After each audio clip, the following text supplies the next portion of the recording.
Bom, então, nosso papel é imitar Cristo.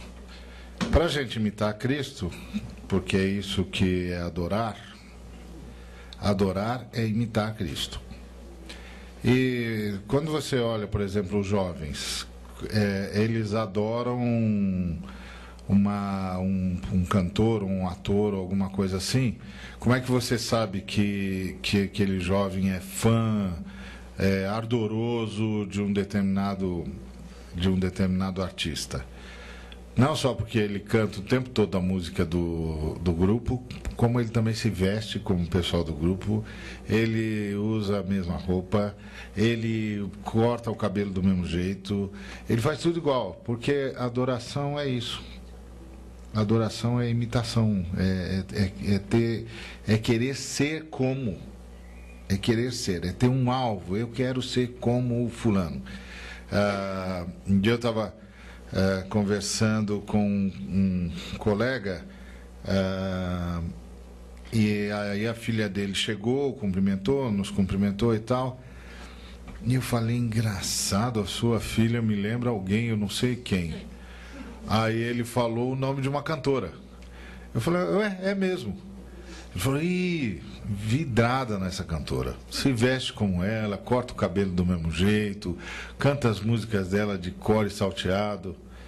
Impressionante, né? Ela chegou, nos cumprimentou, uma coisa rápida, educada e tal, e saiu. E eu falei: engraçado, que a sua filha me lembra alguém, eu não sei quem. Aí ele falou: ela é a cantora tal. Ah, é isso mesmo. Ela, o cabelo, tudo igual, porque a adoração é estar querendo ser como. E o próprio Paulo descreve assim a relação dele com Jesus: sede meus imitadores, como eu sou de Cristo. Eu imito Cristo. E isso que é adoração. Adoração é imitar Cristo. Adorar Cristo é imitar Cristo. Então a igreja é a reunião daqueles que imitam Cristo. Isso é impressionante, né? Você imagina, nós somos milhões de pessoas. Imagina milhões de pessoas nesse país imitando Cristo. Não é? Isso não ia mudar o Brasil? Não precisa tomar o poder, não precisa fazer campanha disso, daquilo, não precisa, é só imitar Cristo. Se esses 20 milhões, ou 30 milhões, ou 35 milhões, que agora ninguém mais sabe quanto é, porque cresce tanto que a gente não sabe mais, se essas pessoas, nós, né, somos nós, não estamos falando deles, não estamos falando de nós, porque nós estamos no bojo, né? Se a gente imitasse Cristo, imagina o impacto que nós causaríamos na nação. É só imitar Cristo, né? Então, agora, para imitar é preciso observar. Então, quais são os observatórios, né?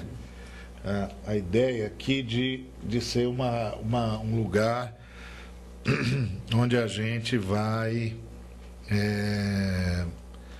ter os elementos para poder imitar o Senhor. O primeiro é a Bíblia.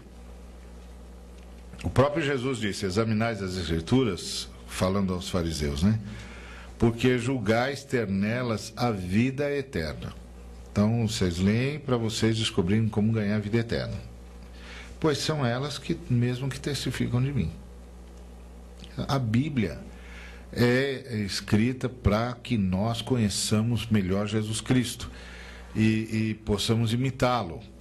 Eu imagino, eu falei lá da cura do leproso, né?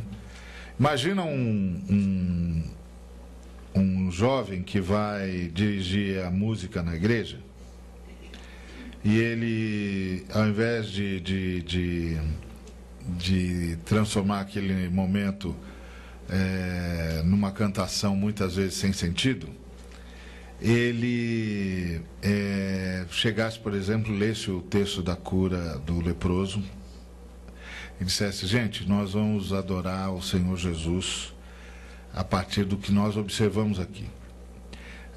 Vamos adorar o Jesus que deixa todo mundo se aproximar dele.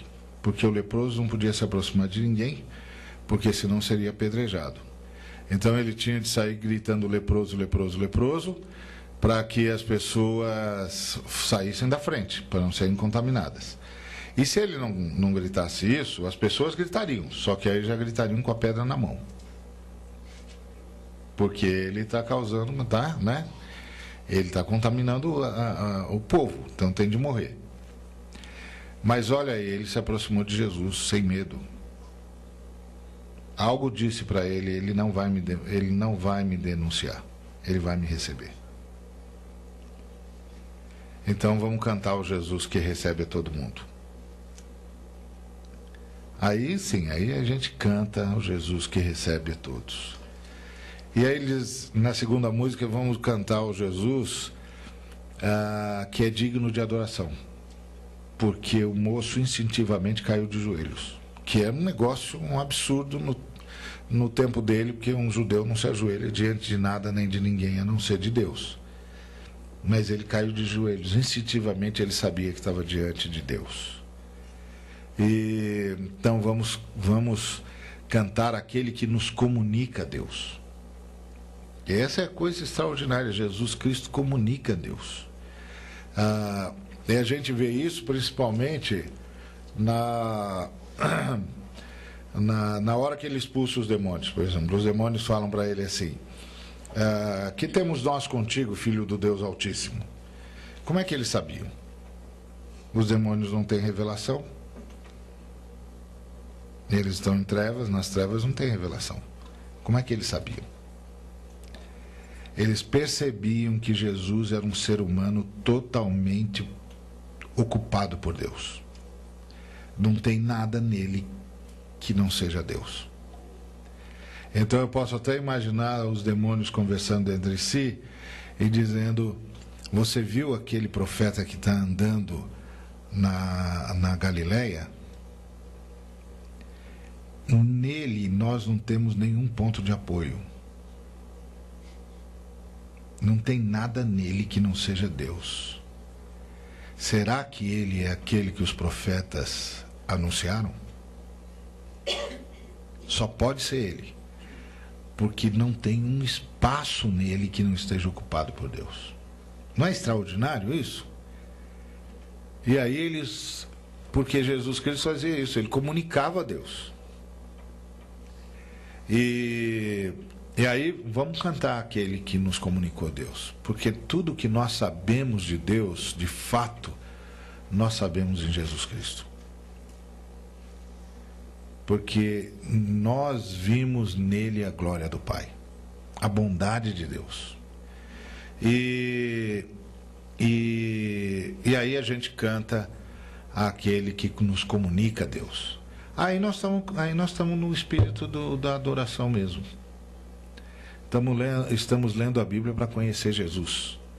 Estamos ouvindo a Bíblia para entender como é que ele é e para saber como é que a gente deve ser.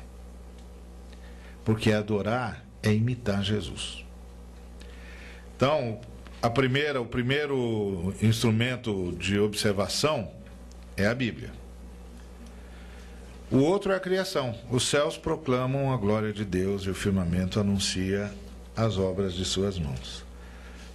Tudo que a gente vê, tudo que a gente cruza é fruto do sacrifício de Jesus. Uma vez eu estava pregando num encontro evangelístico e a mensagem era sobre por que precisamos de um Salvador. E aí a gente tinha exposto as consequências da queda em Gênesis 3. Então, por que a gente precisa de um Salvador? Quando terminou a exposição, uma senhora veio me procurar e disse para mim assim: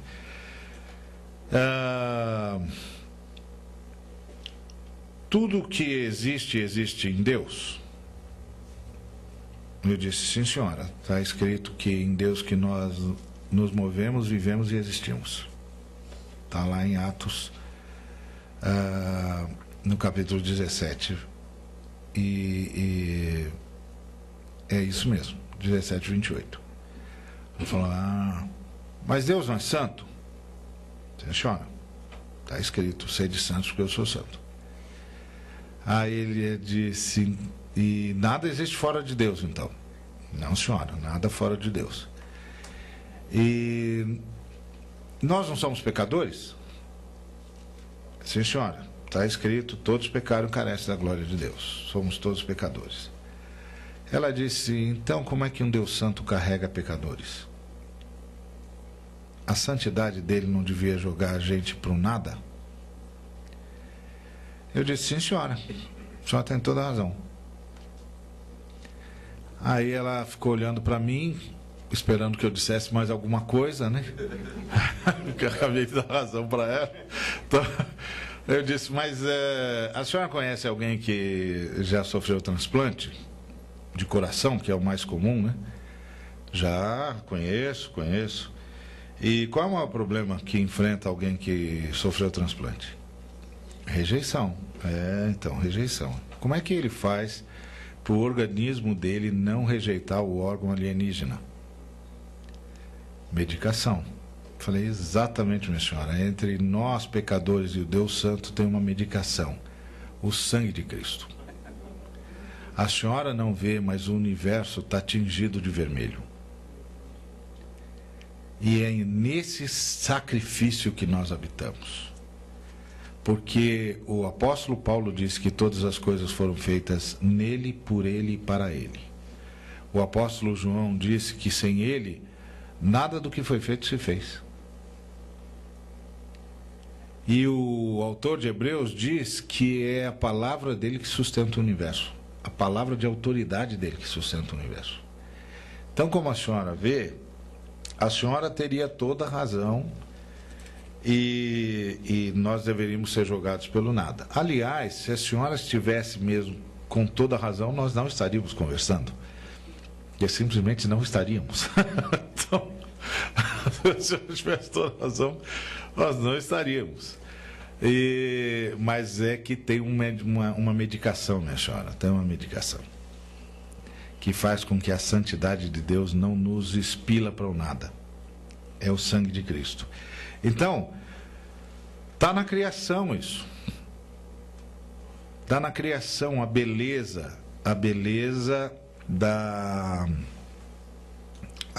de Cristo.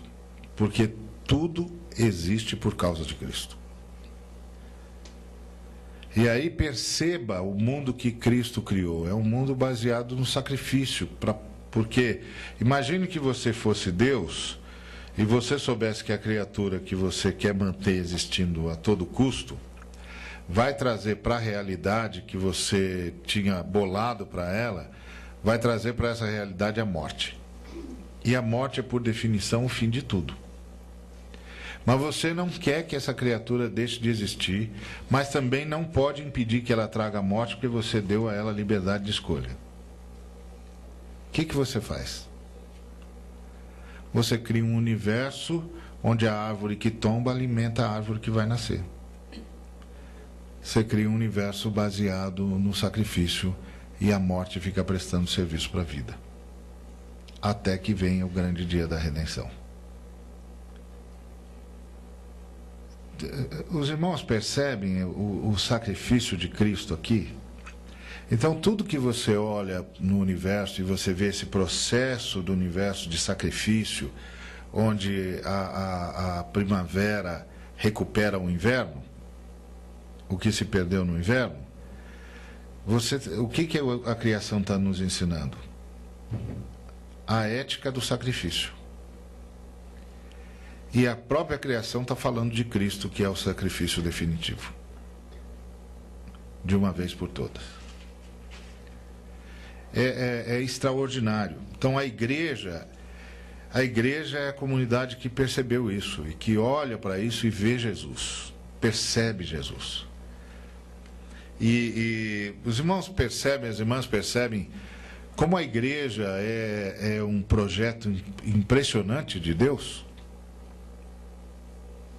É mais do que os nossos cultos, é muito mais. Portanto, a nossa quarta resposta: a igreja é a habitação de Deus no Espírito, Logo, é a reunião das pessoas que estão sendo transformadas pelo Espírito Santo, a imagem e a semelhança de Cristo, porque Cristo era Deus conosco. Então, Deus estava plenamente em Cristo. E agora Cristo está plenamente em nós. E nós precisamos estar plenamente como Cristo. Então, o que é a igreja? A igreja é a habitação de Deus no Espírito. É a casa de Deus. E então é a reunião das pessoas que estão sendo transformadas pelo Espírito Santo, a imagem e semelhança de Cristo. A igreja é a reunião das pessoas que imitam Cristo. Tá certo? Então a gente fala como Cristo, a gente pensa como Cristo, a gente sente como Cristo, a gente caminha como Cristo, se comporta como Cristo, decide como Cristo. Agora, claro, você pode dizer, bom, Ari, isso é o que devia ser, né? Mas entre o que devia ser e o que é, tem anos-luz de distância. É verdade, mas a caminhada de 1000 léguas começa com o primeiro passo, né? Então tem de ir nessa direção. Não pode deixar de ir nessa direção. O que é ruim é quando a comunidade da fé começa a não ir mais nessa direção. Vai na direção de qualquer outra coisa. Ficar rico, ser abençoado, encontrar paz e sossego. Não é essa a direção. A direção é Cristo. É ser como Ele, imitador dele.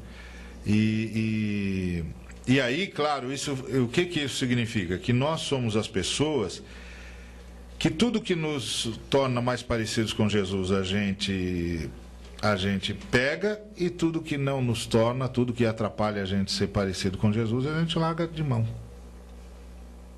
Não, isso não serve, isso não vai me ajudar a ser parecido com Jesus, não me interessa. Só me interessam as coisas que vão me ajudar a ser parecido com Jesus. Se a gente vivesse assim, ou se a gente caminhar nessa direção, um bocado de coisa muda. Na vida da gente, nos relacionamentos, nas palavras que a gente vai dizer, na forma como a gente vai comentar as coisas, tudo muda. Porque a gente vai imitar Jesus. Então, essa é a igreja, né? Então, a igreja é a habitação de Deus. Deus mandou Jesus Cristo construir uma casa para ele. O Salomão pensou que ele tinha construído a casa de Deus, mas quem veio construir a casa de Deus foi Jesus. Porque um Deus vivo só pode morar numa casa viva. Não tem jeito. Muito bom. Então, como é que a gente vai, então, contemplando como por espelho a glória do Senhor? Que espelho é esse?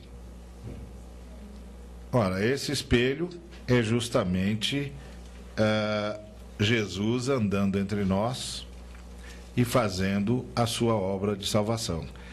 A melhor descrição que eu conheço disso é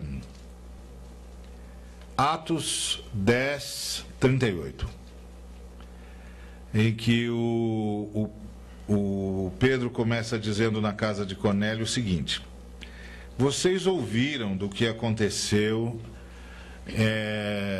na Judéia, em Jerusalém, na terra dos judeus, de como Deus ungiu a Jesus de Nazaré com o Espírito Santo e com poder, e de como ele andou por toda a parte, fazendo o bem e curando a todos os oprimidos do diabo, porque Deus era com ele.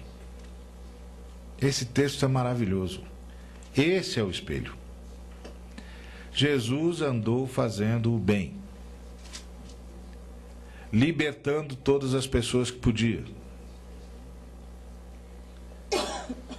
porque Deus era com ele. Eu gosto desse texto porque sempre que a gente vai pregar o Evangelho, A gente começa falando da morte de Jesus.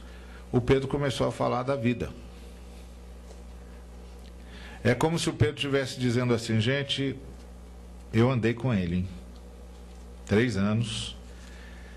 Vocês precisavam ver o que era aquele homem. Vocês precisavam ver que vida que aquele homem vivia. Era um negócio impressionante. Era assustador. E sabe de uma coisa? Ele tinha de ser ressuscitado mesmo. Gente que vive daquele jeito não tem de ficar na morte mesmo. Não tem jeito da morte segurar aquele homem. Vocês precisavam ver. Ele andou por toda parte e ele só fazia o bem. E todas as vezes que nós cruzávamos com alguém que o diabo estava oprimindo, ele libertava o sujeito. Era impressionante ver aquela bondade, aquele amor, aquela beleza de coração. Ele tinha de ressuscitar. Pelo que também Deus o ressuscitou ao 3º dia e lhe deu um nome que é sobre todo nome. Ele tinha de ressuscitar. Então, o que é adorar o Senhor? Adorar o Senhor é viver uma vida digna da ressurreição. Porque você vai ressuscitar, irmão. Você pode até mudar aquele ditado. Não tem um ditado que diz: vi com esses olhos que a terra é de comer? Você pode mudar para: ó, vi com esses olhos que um dia hão de ressuscitar. Porque você vai ressuscitar. Porque Jesus já conseguiu isso, já conquistou isso para você na cruz. Mas já que nós vamos ressuscitar, então, por que não viver uma vida digna da ressurreição que nós vamos receber? O que o Pedro estava dizendo lá em Atos 10 é que não é só que Jesus ressuscitou, ele viveu uma vida digna da ressurreição. Então, a gente não vai ressuscitar por causa de mérito nenhum e de obra nenhuma. Mas o desafio que está diante de nós é: já que você vai ressuscitar por causa da graça, por que não permitir que a graça leve você a viver uma vida digna da ressurreição? Sendo imitador de Jesus e adorando Jesus. E o resultado de adorar Jesus é ter o fruto do Espírito. Amor, alegria, paz, capacidade de suportar o sofrimento, um espírito que faz bem, gestos que são sempre de bondade, palavras que são sempre dignas de crédito, disposição plena para servir e domínio próprio. Contra estas coisas não há lei. Quer dizer, o sujeito que vive isso está tão acima do padrão de justiça que o pessoal consegue legislar que não tem lei que o alcance. Não é? Porque é assim, é o sujeito que a lei diz: olha, só pode andar a 90, mas ele andava sempre a 85 mesmo. Então não era para ele a lei. Ele já tinha calculado que naquele lugar não dava para andar mais que 80, 90, então ele andava em 85. Quando chegou a lei, dizendo que ali só podia andar a 90 km por hora, não o atingiu, porque ele já andava a 85. Essa é a ideia. Né?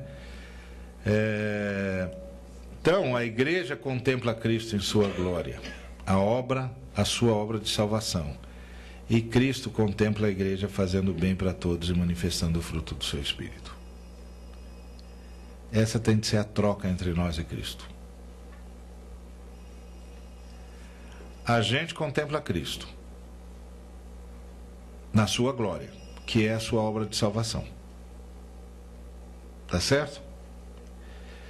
E Cristo contempla a igreja fazendo bem para todos e manifestando o fruto do seu Espírito. Essa é a ideia da adoração. Adoração é a gente olhar para Cristo na sua obra de salvação e imitá-lo. E quando a gente imita Cristo, a gente reflete a glória de Cristo. E aí Cristo observa a gente e diz: olha lá os meus filhos, eles estão fazendo bem e manifestando o fruto do meu Espírito. Essa é a vida da igreja. Essa é a vida da igreja. Gente assim muda o mundo. O imperador Juliano, que foi um imperador pós-Constantino e pós-Teodósio, ele queria, portanto, foi imperador quando a igreja cristã já era a religião oficial do império, tá certo? Mas ele quis mudar isso. Ele disse: não, vamos acabar com essa festa aí dos cristãos, eu quero ressuscitar o culto ao imperador e os ídolos, ou seja, os outros deuses. E aí ele passou a chamar os cristãos de pagãos, porque os cristãos eram adoradores de um Deus só. Aliás, dizem que havia uma piada em Roma que era assim: os cristãos são tão pobres, tão pobres, tão pobres, que até Deus eles têm um só. Então, a ideia era de que o Juliano queria reverter tudo isso. Mas tem uma carta do Juliano para um amigo dele chamado Lucrécio, onde ele diz o seguinte: esses pagãos, falando dos cristãos, eles têm algo a nos ensinar, porque eles cuidam bem dos seus pobres. E não bastasse cuidarem bem dos seus pobres, cuidam bem dos nossos pobres também. Complicado, não é? Como é que você persegue um sujeito que só está te fazendo bem? É isso aqui, ó. A igreja contempla Cristo e imita. E Cristo contempla a igreja fazendo bem. Contempla a igreja imitando-o. Então isso é o sonho de Cristo para a igreja, né? Um dos termômetros, portanto, da adoração da igreja é o quanto a humanidade é beneficiada com isso.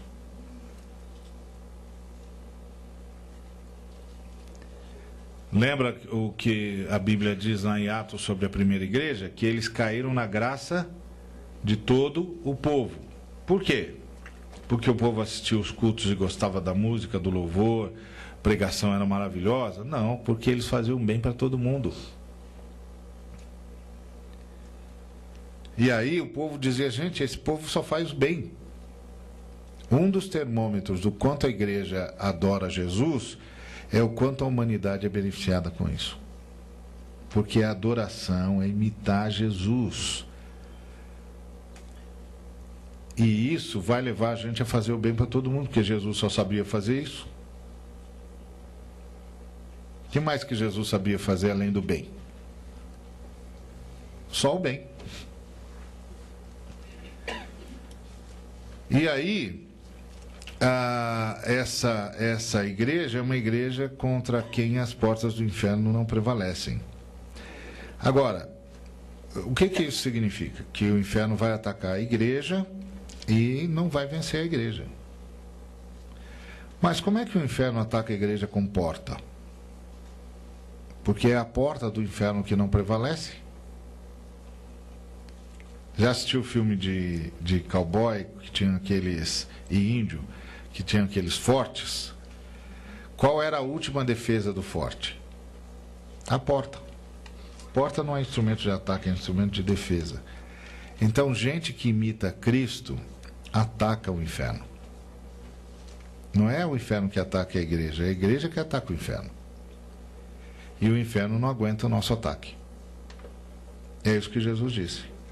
Essa igreja que eu vou edificar, esse povo que vai me adorar, esse povo que vai me imitar, esse povo vai atacar o inferno não vai aguentar o ataque desse povo.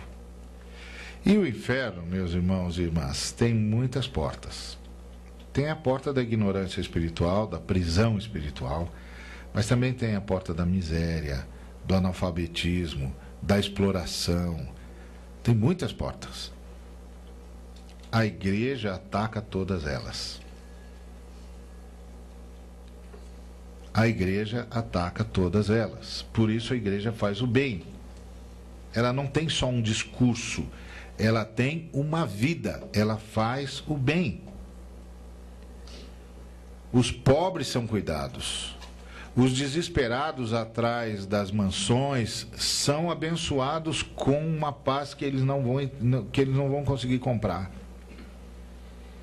As pessoas são abençoadas pela igreja.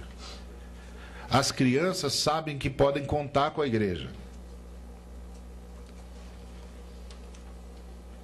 O meio ambiente sabe que pode contar com a igreja. Porque tem um povo de Deus na terra que se importa. Se importa com o menino da classe média consumido em drogas e se importa com o menino da favela virando avião de narcotraficante. Tem um povo que se importa. Se importa com o sujeito numa depressão terrível em lençóis de linho. E se importa com o outro que está sendo explorado dia a dia, tratado de forma aviltante, na forma como o sistema o trata. A igreja se importa. Porque foi assim com Jesus. Ele vai lá na casa do Zaqueu e o converte. E também se importa com a viúva de Naim que perdeu seu filho.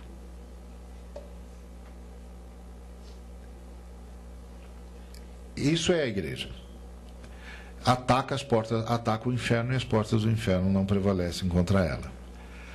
E faz isso porque o Filho de Deus se manifestou para isso mesmo. Destruir as obras do diabo. Então por que somos nós que atacamos as portas do inferno? Porque o ministério de Jesus é esse: destruir as obras do diabo. É simples, né?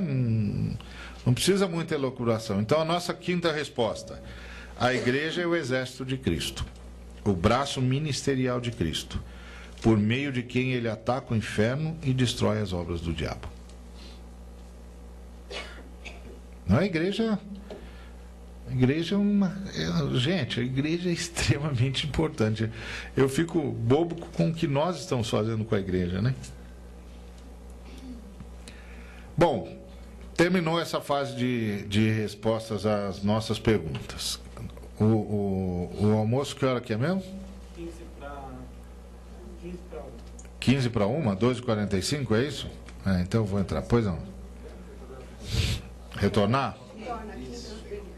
Nossa quinta resposta: a igreja é o exército de Cristo, o braço ministerial de Cristo, por meio de quem ele ataca o inferno e destrói as obras do diabo. Isso começa com a nossa oração, passa pela nossa ação e pelo nosso discurso. Tá certo?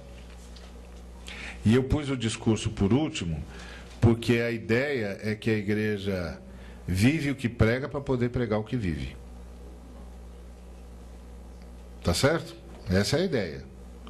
Porque toda vez que você fala alguma coisa no qual você é um dos agentes, um dos protagonistas do negócio, você é a primeira prova do que o que você está dizendo é verdade. Se você diz, eu fui salvo, todo mundo vai olhar para você. Opa, deixa eu ver você. Você foi salvo? Opa, como é que é isso? O que significa ser salvo? Como é que você é agora? Como é que você era antes? E agora, como é que você reage? O que mudou? Se você diz, não, também não é tudo isso. Então o que é? E você foi salvo do quê? Tem de aparecer em algum lugar, É claro que não estou dizendo que é assim, é um estado, é um caminho. Mas volto a dizer, uma caminhada de 1000 léguas começa com o primeiro passo. O pessoal tem de pelo menos ver que nós estamos andando a caminhada de 1000 léguas, nós estamos indo naquela direção, é para lá que eu estou indo. E as pessoas precisam ver que a minha vida está mudando. Minha vida está mudando. Opa, o Ari era assim, agora é assado. Ele agora, antes ele tinha essa reação, agora ele tem outra. O que será que mudou nele? Né? Então, essa é a nossa outra visão. Outra resposta para a nossa pergunta sobre a igreja. Portanto, lembrai-vos de que outrora vós, gentios na carne, chamados em circuncisão por aqueles que se intitulam circuncisos na carne, por mãos humanas, naquele tempo estáveis sem Cristo, separados da comunidade de Israel e estranhos às alianças da promessa, não tendo esperança e sem Deus no mundo. Mas agora, em Cristo Jesus, vós, que antes estáveis longe, fostes aproximados pelo sangue de Cristo, porque Ele é a nossa paz, o qual de ambos fez um, e, tendo derribado a parede da separação que estava no meio, a inimizade, aboliu na sua carne a lei dos mandamentos na forma de ordenanças, para que dos dois criasse em si mesmo um novo homem, fazendo a paz. Vamos trabalhar isso versículo por versículo. O apóstolo começa a conversa lembrando aos Efésios o seu passado espiritual, ou seja, que eles eram incircuncisos, não faziam parte do pacto, que é o pacto que aparece em Gênesis 17, de 1 a 14. Pacto que Deus fez com Abraão, na idade de 99 anos, e o Senhor fez uma aliança, e aí estabeleceu a aliança com Abraão no decurso das suas gerações, e decidiu que ia dar as terras das peregrinações dele para o povo dele, e disse que ele tinha de guardar a aliança. E a aliança era que a descendência dele, todo macho seria circuncidado. E aí todos os seguidores, todos da família de Abraão, eram circuncidados. As crianças com os meninos, né, com 8 dias de vida, eram circuncidados, porque essa era a marca de que eles tinham um pacto com Deus. E se houvesse alguém que não fosse circuncidado, morria. Então, o Paulo está dizendo para os Efésios o seguinte: olha, vocês eram para estar mortos, porque quem não é circuncidado tinha de morrer. Vocês eram circuncisos. Mas aí ele continua. Ele diz: vocês estavam sem Cristo, vocês estavam separados da comunidade de Israel. Mas agora em Cristo, vocês que estavam longe agora estão próximos, ou seja, estão juntos dos judeus que tinham o pacto. E Deus então fez dos dois povos um só, que é a ideia que está aqui. Fez de ambos fez um. Ambos quem? Judeus e não judeus. Fez um povo só. Derribou a parede da separação que estava no meio, a inimizade. Como é que ele fez isso? Como é que ele fez essa paz, né? Ele é a nossa paz e de ambos fez um. Como é que ele fez essa paz? Mostrando para os judeus que eles eram tão necessitados quanto os gentios, e mostrando para os gentios que eles eram tão abençoados quanto os judeus. Para os judeus ele disse o seguinte: escuta, vocês sabem de Abraão? Eu sei que vocês sabem de Abraão, eu sei que vocês sabem de Moisés, eu sei que vocês sabem da lei, eu sei que vocês oferecem os holocaustos, eu sei que vocês sabem de tudo isso. Ok, então eu quero dizer para vocês que todas as vezes que vocês sacrificavam um cordeiro, vocês estavam falando do sacrifício que eu vim fazer. Então agora para vocês só resta uma coisa: entenderem que eu sou o sacrifício definitivo e me receberem como sacrifício de Deus, que de fato e para sempre resolve o problema entre vocês e Deus. Aí ele chega para os gentios e diz: ó, eu sei que vocês não sabem nada de Abraão, não sabem nada de Moisés, não sabem nada do pacto, enfim, vocês são ignorantes assim, de uma rederci. Vocês são ruinzinhos mesmo, vocês não sabem nada. Mas vocês são abençoados, porque eu cheguei para vocês. se vocês me receberem como Senhor e Salvador da vida de vocês, não precisa saber de Moisés, não precisa saber do holocausto, não precisa saber da circuncisão, não precisa saber de nada. Se vocês souberem de mim, já está bom. Então, como é que ele fez a paz? Né? Como é que ele fez a paz? E nos fez um? Na base da necessidade. Não importa de onde você venha, tem de passar por Cristo. Se você vem do judaísmo, joia, você já sabe coisa para chuchu, só falta uma coisa: Cristo. E se você vem do mundo gentílico, você não sabe nada, mas só precisa saber de uma coisa: Cristo. Aí está todo mundo resolvido. Mas aí ele foi para um outro passo. Tendo derribado a parede da separação, ele fez dos dois, criou, porque não existia, um novo homem. O que é isso? Ele fez de nós um só homem coletivo. O que isso significa? Significa que ele não só falou para os judeus e gentios: olha, agora vocês são iguais, porque agora vocês sabem, vocês precisam de mim. Ah, não, mas eu sou judeu. Pois é, então você é o que mais sabe que precisa de mim. Não, eu sou gentio, então você precisa saber, você precisa de mim. Sem mim, nada. Pronto, então os judeus não têm mais por que brigar com a gente não tem mais por que brigar com os judeus, porque afinal de contas, tanto nós quanto eles paramos na cruz. Pronto, é Jesus, pronto, chegamos lá. Mas o Senhor queria mais do que isso. Ele queria fazer de nós e dos judeus um só homem coletivo. Ou seja, eu quero que vocês deem um outro passo. Vocês vão se amar mais tanto, que vocês vão ser uma pessoa só. É ruim, hein?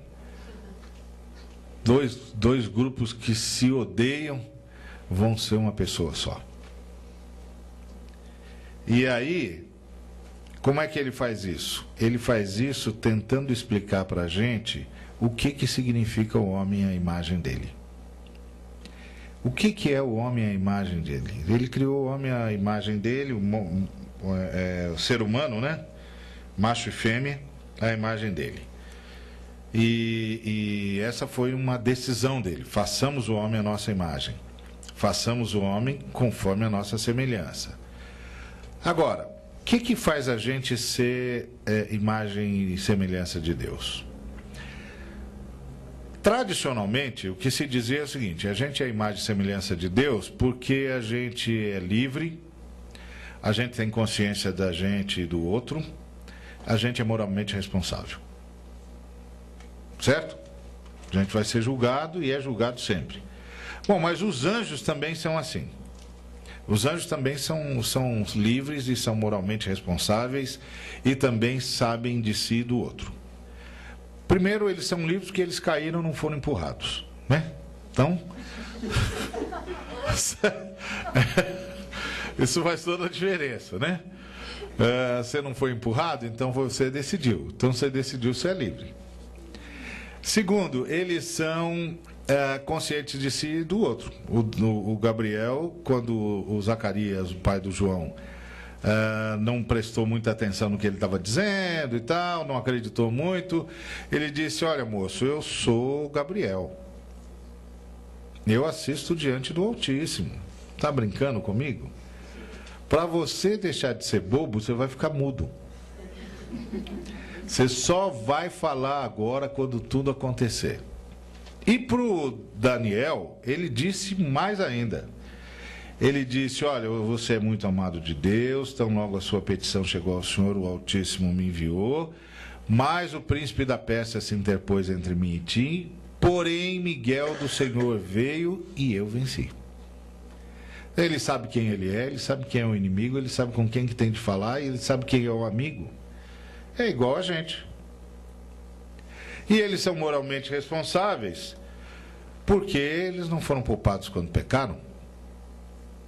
Eles vão ser julgados. Então por que eles não são imagem e semelhança de Deus? que a gente tem que eles não têm?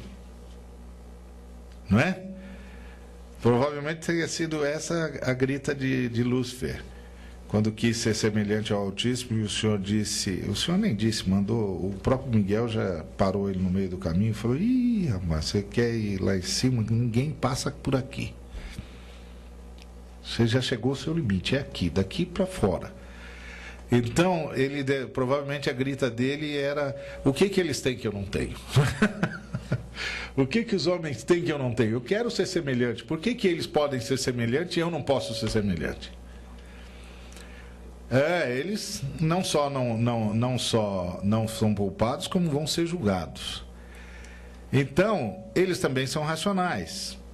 Como eu já disse, entretanto, somente do homem é dito que foi criado à imagem e semelhança de Deus. O que nós temos que eles não têm? Nós somos imagem e semelhança de Deus porque, guardadas as proporções, somos as únicas criaturas de Deus que podem alcançar o que Deus vive, a unidade. Isso os anjos não podem. Por que o sacrifício de Jesus salva a gente e não salva os anjos? Porque todos nós aqui somos uma pessoa só. O primeiro ser humano. Jesus morreu como o segundo Adão, está resolvido o problema de todos os descendentes de Adão. Agora, cada anjo é uma unidade em si. Para Jesus salvar os anjos, ele tinha de morrer tantas vezes quantos tantos anjos pecaram. Porque eles não são uma unidade. Entenderam? Eles não são o resultado do casamento de um anjo e de uma anja. Não é? O primeiro anjo e a primeira anja se casaram e multiplicaram, e aí os anjinhos encheram o céu. Não. Cada um deles foram criados de per si. Então não tem sacrifício para eles. Mas para nós tem. Porque nós somos uma pessoa só. E o que o Senhor quer não é só que a gente saiba que a gente é uma pessoa só. Ele quer que a gente viva como uma pessoa só. Então, quando Deus criou a gente, criou macho e fêmea.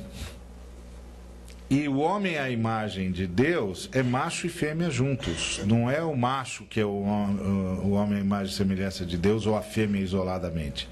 A imagem e semelhança de Deus é essa comunhão.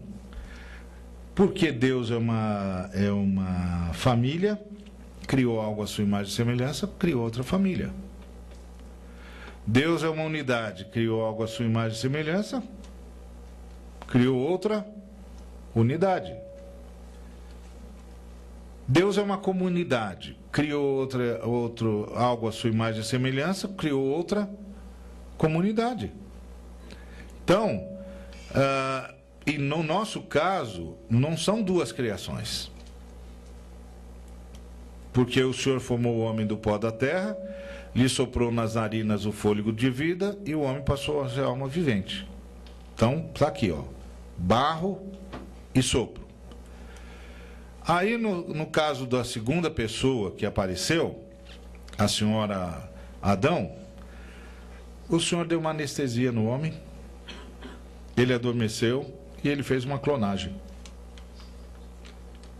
Tá certo? Pegou uma das partes do homem, fechou o lugar com carne. Como ele é o engenheiro dos engenheiros genéticos, ele não ficou desperdiçando embrião. E aí foi mais longe, fez com que esse ser, com que nesse ser se manifestasse o que não havia se manifestado no primeiro ser, de modo que eles se tornaram complementares. Ali estava o homem à imagem e semelhança de Deus. Aquela comunhão era o homem à imagem e semelhança de Deus. Aquela unidade era o homem à semelhança de Deus. O ser humano semelhante a Deus. Não é só porque a gente é racional, porque os anjos também são. Conversam, né? Conversa bem, então é racional. Não é porque a gente é moralmente responsável. Os anjos também são. Não é porque a gente é livre, eles também são livres. Não é porque a gente vai ser julgado, eles também vão ser julgados. É porque a gente tem uma possibilidade que eles não têm. A gente pode se unir numa profunda comunhão a tal ponto que nós nos tornemos uma só pessoa. E o sonho de Deus é que a igreja fosse assim. Que as nossas comunidades fossem tão unidas, tão unidas, tão unidas, tão unidas, tão unidas, que quem olhasse para nós dissesse: ué, mas é como se fosse uma pessoa só. Não é?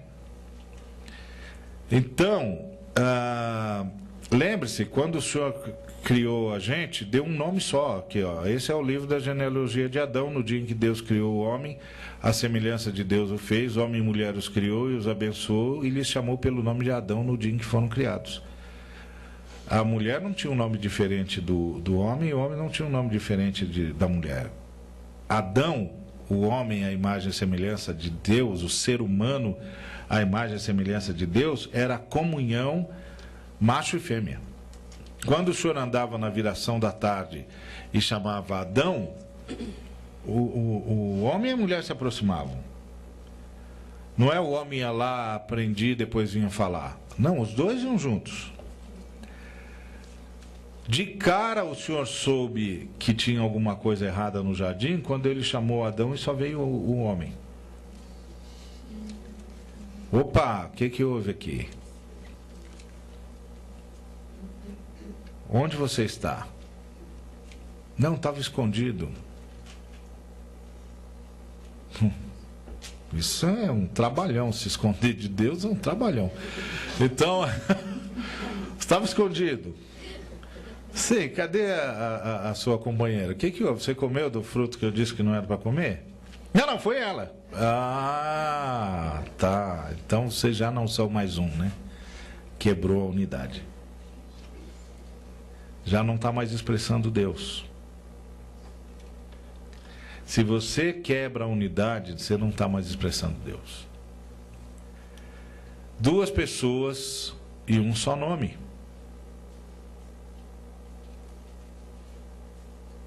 Tá certo? A mulher só ganhou um nome individual, né?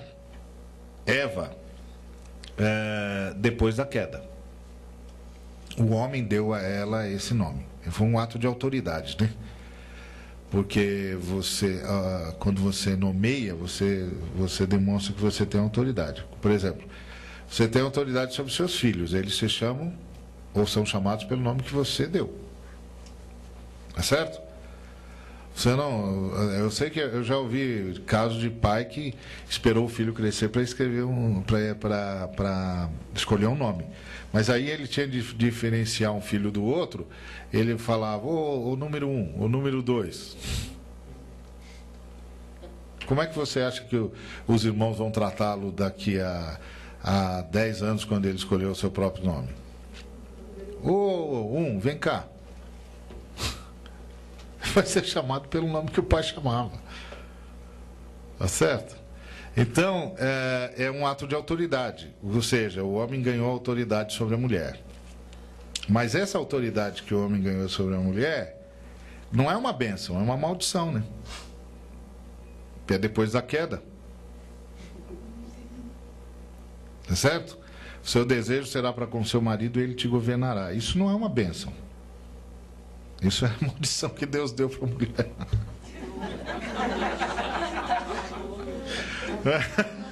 Dependendo do marido é mesmo, né? É esse o texto.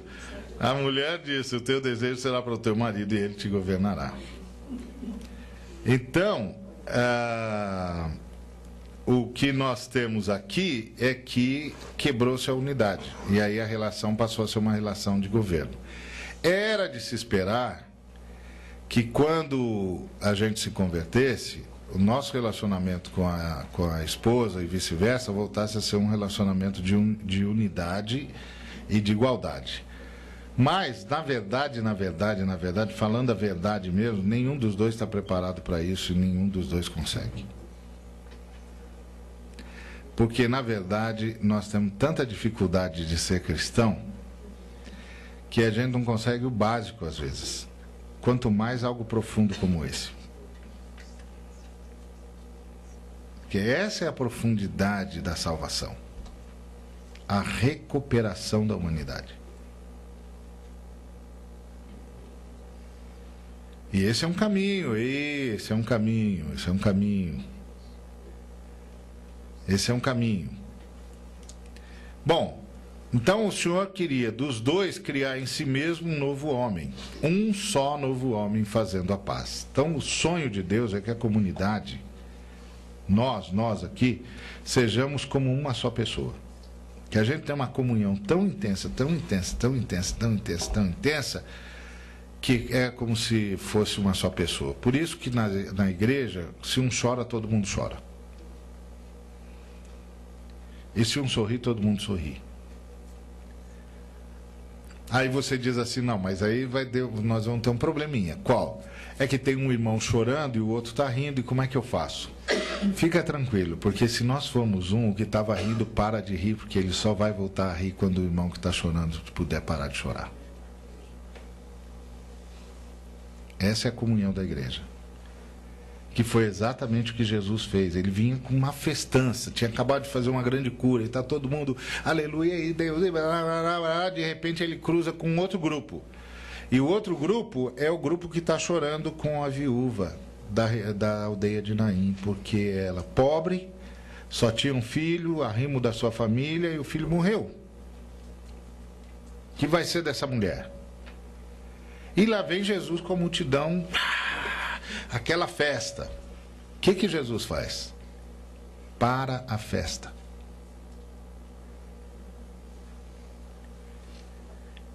É como se ele estivesse dizendo para o pessoal, a gente só vai voltar a fazer festa quando eles também puderem festejar. Para a festa. Vai até o lugar onde está um menino morto. Toca no esquife e o menino volta à vida. Pronto, agora vamos todo mundo sorrir, porque a nossa irmã já não tem mais motivo para chorar. Percebe? Esse é o sonho de Jesus para a igreja. Porque Jesus veio para recuperar a humanidade. Ele veio para recuperar a humanidade. Então, o que se perdeu é a humanidade. O Filho do Homem veio buscar e salvar o que se havia perdido. E o que se perdeu foi toda a humanidade. Então, segundo eu vejo, a igreja é, por definição, esse novo homem. Para que esse novo homem pudesse ressurgir, Jesus se sacrificou. E assim chegamos à nossa sexta resposta. A igreja é a imagem e semelhança de Deus, o novo homem coletivo. Deus é uma comunidade, a igreja é uma comunidade como Deus. Deus é uma unidade, a igreja é uma unidade como Deus. Deus é uma família, a igreja é uma família como Deus. Pelo menos deveria ser. Agora, os irmãos e irmãs percebem que nós temos alguma estradinha para andar, né? Coisinha boba, mas tem que andar. Não é? Uma estradinha aí, um pedacinho para andar, besteirinha, mas vai ter de andar.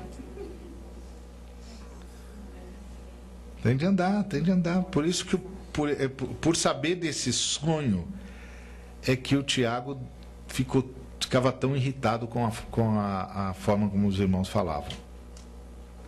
Já leram o apóstolo, a carta de Tiago? O que mais irrita Tiago? Como as pessoas falam. Por quê? Porque está quebrando a unidade. Aí, quando o novo homem coletivo vai aparecer? Não é? Bom, como é que a gente faz para que isso aconteça? A receita está aqui, ó. Habite Cristo no vosso coração. Pela fé. Ponto. Isso já está aí. Cristo já não está no seu coração? Não está? Tá, né? Então esse passo você já fez. Nem tudo está perdido. Não é? Agora, falta o outro. Estando vós arraigados e alicerçados em amor. Esse passo é que agora nós temos que fazer. Porque quando Cristo habita pela fé no nosso coração, já era para a gente estar arraigado e alicerçado em amor. Às vezes, eu já tive ocasião de ser chamado, agora não sou muito mais não, mas tive ocasião de ser chamado para ir resolver, ou ajudar a resolver, né? A gente não resolve nada, mas ajudar a resolver cismas dentro de igrejas locais. Aí eu sento lá, ouço um lado, ouço outro, ouço um, ouço outro. A vontade que eu tenho de fazer é pregar, é apresentar o plano de salvação de novo. Dizer, bom, gente, deixa eu contar uma história para vocês. Não sei se vocês sabem, mas houve uma rebelião no universo. Um sujeito safado, bandido, atraiu a gente para uma rebelião.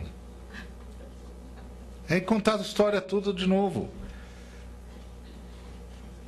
Contar tudo de novo, porque o pessoal não entendeu. Então vamos voltar à fita.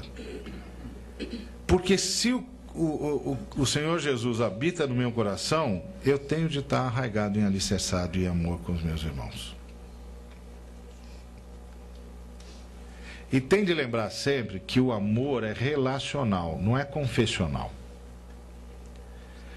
Eu não amo os irmãos porque eles sabem o mesmo que eu sei ou pensam do mesmo jeito que eu penso. Eu amo os irmãos porque eles são irmãos. Simples. É como a gente faz com os nossos filhos. A gente não ama o filho porque ele faz tudo que a gente quer e acerta sempre. A gente ama o filho porque é o filho. O que a gente pode fazer com o filho se não amar? A gente ama. É isso. Então a gente ama os irmãos porque são irmãos. Não é porque é certo, porque erram, porque pensam assim ou pensam assado, porque fizeram isso ou não fizeram aquilo. A gente os ama porque são irmãos. Pois as outras coisas o Senhor vai dando um jeito. Então, estando vós arraigados e alicerçados em amor, a fim de poderdes compreender. E isso aqui é complicado. Por quê? Porque o que o Paulo está dizendo é que se a gente não estiver amando assim, tem coisa que a gente não vai entender mesmo.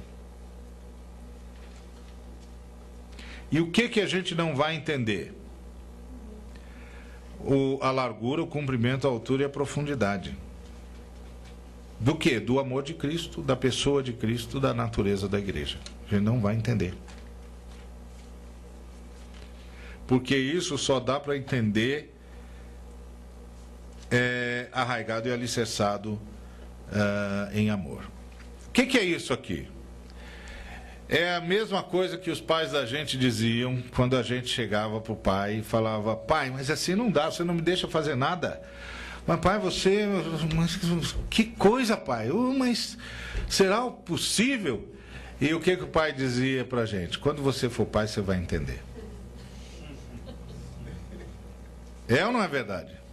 Pelo menos o meu era assim. A minha mãe falava isso direto. Eu falava: mãe, assim você está me forçando a me casar ontem, porque senão até lá eu não vou entender nada. Não vai. E não ia mesmo. Está certo, não ia mesmo. E aí, o que o Paulo está dizendo é que tem certas coisas que a gente só vai entender se a gente estiver amando os irmãos de verdade. Tem certas coisas sobre Cristo, sobre o amor de Cristo, sobre a largura, o comprimento, a altura e a profundidade desse amor, que só dá para compreender amando. E aí, quando a gente está nessa vida, a gente é tomado por toda a plenitude de Deus. Às vezes eu ouço umas músicas que tem na igreja que são interessantes e que o camarada diz assim: Senhor, eu quero ser plenamente teu, eu quero que o Senhor faça comigo o que o Senhor quiser, eu quero entender a tua vontade, eu quero te amar. O Senhor só vai conseguir isso amando os irmãos, viu? Deus não vai fazer de você um super-homem, não vai. Não vai. Só vai aprender isso junto com todo mundo e só vai ser isso junto com todo mundo. Porque a oração cristã é pão nosso, Pai nosso, perdão nosso. É tudo nosso. Aliás, uma das coisas que me assusta é quanta música na igreja que só é cantada na primeira pessoa do singular. Eu. Gente, você está no meio de 10 pessoas, 20 pessoas, 1000 pessoas e só canta eu. Quando que a comunidade vai aparecer? Tudo é eu quero ser, eu quero isso, eu quero aquilo, eu quero lá, eu te amo, Deus, eu te quero, Deus, eu quero que o Senhor me planifique, e o Senhor vem para mim, vem Espírito Santo, vem. Epa! Para! Ô. Isso aqui é uma comunidade. Isso aqui é o corpo de Cristo, isso aqui é o homem coletivo. Para! Vamos usar o nós de vez em quando? Nem que seja para falar nós vai e nós volta, mas vamos usar o nós. Por favor. Que coisa de louco. Não é tudo eu. Assim não é possível. Ninguém vai ver o irmão nunca. Então, o sonho de Jesus é essa igreja, novo homem coletivo, essa profunda comunidade. E como é que a gente faz para esse homem coletivo aparecer? Eu acho que eu vou parar agora, porque se eu entrar aqui eu vou atrapalhar o almoço, aí a gente faz isso à tarde. Deixa eu ver se eu faço, não faço. Acho melhor, porque a gente vai fazer passo a passo. Vamos almoçar.